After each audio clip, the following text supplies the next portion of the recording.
여러분 안녕하십니까, 진성호입니다. 문재인 정권은 성범죄로부터 자유롭지 못한 정권입니다. 그 어떤 정권도 문재인 정권같이 이렇게 성범죄를 마구 저질렀던 적은 없습니다. 더 큰 문제는 이렇게 크게 성범죄로 국민들이 분노하는데도 여기에 대해서 문재인 정권은 별 생각이 없는 것 같습니다. 자, 한겨레 신문이 폭로한 기사 하나가 지금 상당히 큰 반향을 일으키고 있습니다. 문재인 정권, 박범계 장관 다 여기에 포함됩니다. 자, 얼마 전 문재인 대통령이 성희롱 이런 예방 교육을 받는 사진이 실린 적이 있습니다. 상당히 국민들은 관심이 많았을 겁니다. 오거돈, 박원순, 안희정, 여기에 무슨 민주당의 무슨 당협위원장입니까? 아무튼 민주당과 관련해서는 이 성범죄와 관련해서 왜 이렇게 많은 사건들이 쏟아집니까? 그런데도 이 사람들 아직 정신도 못 차린 것 같습니다. 자, 박범계 장관, 이 정도면 장관직 내놔야 되는 거 아닌가 싶은 그런 기사가 한겨레에 실렸습니다. 지금 이 정권은 길거리에서 여성 성추행하고 이런 거는 아무런 문제가 안 되는 모양입니다. 이런 거 해도 다 출세하고 영전하고 가고 싶은 좋은 자리로 갑니다. 이게 바로 문재인 정권의 현주소가 아닌가 싶습니다. 문재인 대통령은 아마도 이 한겨레 기사를 읽었습니다. 그러면 박범계 장관 이대로 둘 겁니까? 정말 이건 결국은 문재인 대통령에 돌아가는 화살입니다. 문재인 대통령 페미니스트 대통령 웃기지 마십시오. 지금 박원순, 오거돈 사과라도 제대로 했습니까? 늘 유리할 때는 숟가락 들고 나타나지만 불리할 때는 숨어버립니다. 이 사건도 그렇게 넘긴다면 정말 국민들이 공분을 살 겁니다. 한겨레가 모처럼 훌륭한 폭로를 했습니다. 박범계 장관은 정말 이 사람 이거 놔두면 안 되겠습니다. 이런 정신 상태로 법무부 장관을 하니 지금 대한민국 검찰이 요 모양 요꼴 아닙니까? 문재인 정권의 유력 인사들은 그저 범죄를 저질러도 봐주려고 안간힘을 다 쓰고 또 이런 수사를 방해한 사람들은 승진하고 영전하고 오래 버티고, 반면 문재인 정권을 수사한 사람들 창원의 인권감독관으로 좌천유배되고, 어쨌든 이게 문재인 정권의 본질입니까? 참으로 실망스럽습니다. 그러니까 내년 3월 9일 문재인 정권은 교체될 겁니다. 진성호의 융단 폭격 시작합니다. 박범계 법무부 장관을 융단 폭격합니다. 방송에 앞서 아직 진성호 방송의 구독자가 아니신 분들은 붉은색 구독 버튼 눌러주십시오. 더 좋은 방송으로 보답하겠습니다. 상당히 사람을 열받게 하는 기사입니다. 한겨레 기사. 이걸 읽어보면 정말 이 문재인 정권의 사람들은 성 문제에 대해서는 정말 관대한가 봅니다. 이게 문재인 대통령의 본질입니까? 문재인 대통령이 이 한겨레 기사를 보고도 박범계 장관에게도 아무런 액션도 취하지 않는다면 문재인도 한통속이라고 볼 수밖에 없습니다. 자, 길거리 성추행 사건이 있었습니다. 온 나라가 떠들썩할 정도는 아니었지만 상당히 충격을 준 사건이었습니다. 그런데 길거리에서 여성 성추행 따라다니면서 성추행을 했습니다. 700m를 쫓아다니면서. 이런 사람이 현직 검사입니다. 자, 지난해 6월에 있었던 일입니다. 1년 됐네요. 1년이 좀 지났네요. 부산의 한 밤거리에 부장검사가 지나가는 여성을 성추행한 사건이 일어났습니다. 밤 11시가 넘은 시각에 횡단보도에 서 있던 여성에게 다가가 뒤에서 두 손을 어깨에 얹습니다. 여성이 놀라 자리를 피하자 700m나 뒤쫓아갑니다.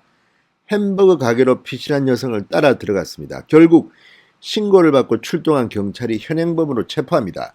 이런 모습들은 CCTV에 고스란히 찍혀져 있습니다. 그런데 이 부장검사는 살아납니다. 자, 경찰은 기소 의견으로 검찰에 넘겼는데 부산지검은 지난해 10월 혐의 없음으로 불기소 처분했습니다. 봐준 겁니다. CCTV에 다 찍혔는데 부장검사님이니까 부산지검에서 아이고 우리 검사님 어떻게 손대? 봐준 겁니다.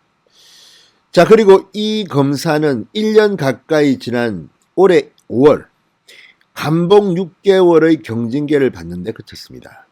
감봉 6개월입니다. 경징계까지는 아닌 것 같습니다. 그렇지만 어쨌든 형사처벌되지 않았습니다. 자, 일반 국민이 이 정도 됐으면 이거 불기소합니까? 무혐의로 풀어줍니까? 부장검사라서 그런 거 아닙니까? 이게 또한 이 정권의 문제입니다. 자, 그런데 이게 끝이 아닙니다. 그 사이에 이 길거리 성추행 검사는 의정부지검 부부장검사로 이동해 있었습니다. 그런데 지난 2일날 박범계가 단행한 검찰 인사에서 서울중앙지검 반부패 강력수사협력부 부부장검사로 옮겼습니다. 영전 중에도 엄청난 영전 아닙니까? 서울중앙지검으로 왔습니다. 반부패 강력수사협력부 부부장검사입니다. 자, 물론 이걸 보고 검사들은 생각할 겁니다. 지금 이 박범계 장관의 지난 인사는 이 윤석열 전 총장과 친한 사람이라든지 또는 이 원전 수사 또는 뭐 김학의 수사 같이 문재인 정권을 수사한 사람들, 책임자들은, 실무 책임자들은 전부 다 자리를 옮겨야 했습니다. 어떤 사람은 그냥 옮겼지만 어떤 사람은 완전히 유배 좌천된 사람도 있습니다. 이걸 보면 이거는 완전히 보복같이 보입니다. 말 안 듣는다 이거죠. 이광철 비서관을 네가 감히 건드려, 너 저리가 창원 가서 그냥 박혀있어, 이런 겁니까? 서울중앙지검의 선임 형사 1부장을 창원으로 내쫓았습니다. 그런데 반면에 길거리 성추행을 해가지고 징계를 받고 있는, 징계가 풀리지 않았습니다. 지금 감봉 상태에 있습니다. 그런 사람은 서울중앙지검 반부패 강력수사 협력부 부부장검사로 사실상 영전합니다. 한겨레의 폭로입니다. 저도 이 기사 보고 처음 알았습니다. 이런 일이 있었군요. 그러니까 단순히 정권 수사 뭐 이런 거 말고 이렇게 문제가 있는 수사 검사는 영전시키고, 왜 그럴까요? 서울중앙지검에서 일 잘하고 정의에 불타는 사람들은 다 내쫓아버리고 문제가 좀 있어 보이는 사람, 이렇게 감봉 뭐 성추행 이런 사람들에서 약점이 있는 사람들을 넣어놓고 말 잘 듣게 하려는 것은 혹시 아닙니까? 자, 이 길거리 성추행 검사를 왜 서울중앙지검 이 반부패 강력수사협력부 부부장검사로 데려왔습니까? 이해가 안 됩니다. 이건 한겨레가 비판 폭로한 겁니다. 자, 이걸 보면 어쨌든 권력 수사하는 에이스 검사들은 전부 다 그 자리를 못 지킵니다. 다 쫓아내는 모양입니다. 그러면서 이 검찰 역사상 가장 큰 규모의 인사를 박범계는 했습니다. 그러면서 이렇게 길거리 성추행 검사는 영전시켰습니다. 자, 이거 혹시 박범계 장관 또는 뭐 청와대 실세하고 이 검사하고 무슨 커넥션 있는 거 혹시 아닙니까? 이거 아마 알아봐야 되는 거 아닙니까? 자, 지금 뭐 이 문재인 정권의 추미애 뭐 거치면서 조국 추미애 박범계를 거치면서 이 감찰을 담당한 사람들은 전부 다 자기 편을 심었습니다. 뭐 임원정이니 박은정이니 무슨 뭐 한동순이.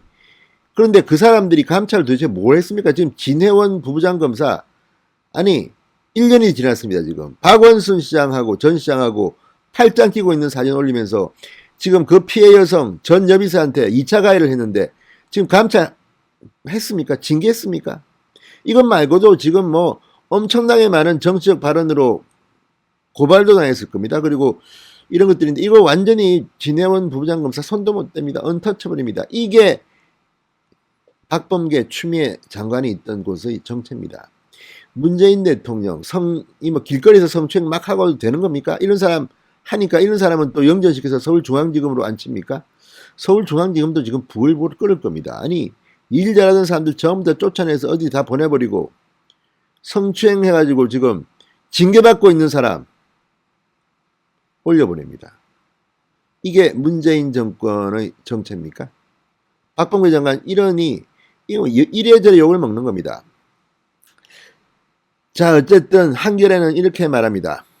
징계기간이 끝나기도 전에 검사들이 가장 선호하는 근무지인 서울중앙지검으로 옮긴 것입니다. 형사처벌을 받아야 할 행위인데도 덮어버리고 마지못해 경징계를 한 뒤 인사에서 배려를 함으로써 결국 아무 일도 없었던 것처럼 만들어버렸습니다. 일반 회사라면 해고감인 행위를 저질러도 이렇게 무사히 넘어가는 게 대한민국 법 집행기관이 아닌 검찰의 현실입니다. 이 현실을 만든 게 박범계입니다. 진성호의 융단 품격이었습니다. 여러분 감사합니다.